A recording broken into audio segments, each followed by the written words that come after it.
Scott's struggles with his werewolf transformation continue as the full moon approaches. He notices that his senses and emotions are becoming more difficult to control. At school, the pressure mounts when Allison invites him to a party. Scott is nervous but excited at the thought of spending time with her. Stiles warns him that being around so many people, especially during the full moon, is a bad idea.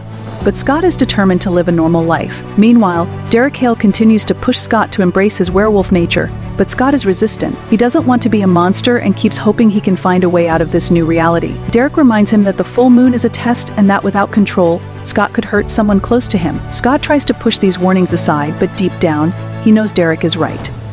As the evening of the party arrives, Scott is on edge. His emotions are all over the place, especially when he sees Allison with other guys at the party. His jealousy starts to boil over, and he feels the werewolf inside him wanting to break free. He sneaks outside to calm down, but his senses pick up a strange, threatening presence nearby. It's not just the usual teenage party drama, something darker is lurking in the shadows. Scott's heightened senses detect another werewolf close by, but he can't figure out who it is. Panic sets in as he realizes that he's losing control of his own transformation. And the full moon hasn't even risen yet. Stiles, always the loyal friend, rushes to Scott's side, trying to help him stay grounded. He tells Scott to focus on something that makes him human, which for Scott is Allison. However, it becomes increasingly harder for Scott to resist the pull of the werewolf inside.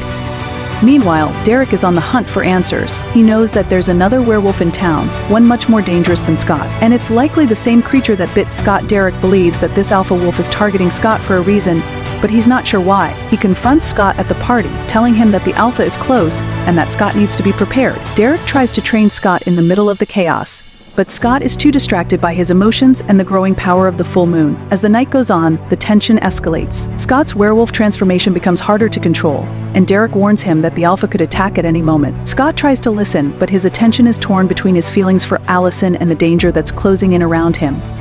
As the full moon finally rises, Scott's worst fears come true. He begins to lose control completely, and his werewolf instincts take over. His eyes turn yellow, his claws and fangs extend, and he feels a surge of uncontrollable rage. He runs into the woods, desperate to escape the party before he hurts someone. Stiles follows, trying to help, but Scott is beyond reason. In the chaos, the alpha werewolf finally reveals itself, attacking Scott and leaving him barely able to fight back. Derek arrives just in time to save Scott from being killed, but the alpha escapes, leaving both of them wounded and shaken. As the episode ends, Scott is left to face the terrifying reality that he can't run from what he's becoming. The alpha is out there, and it wants him for reasons Scott still doesn't understand.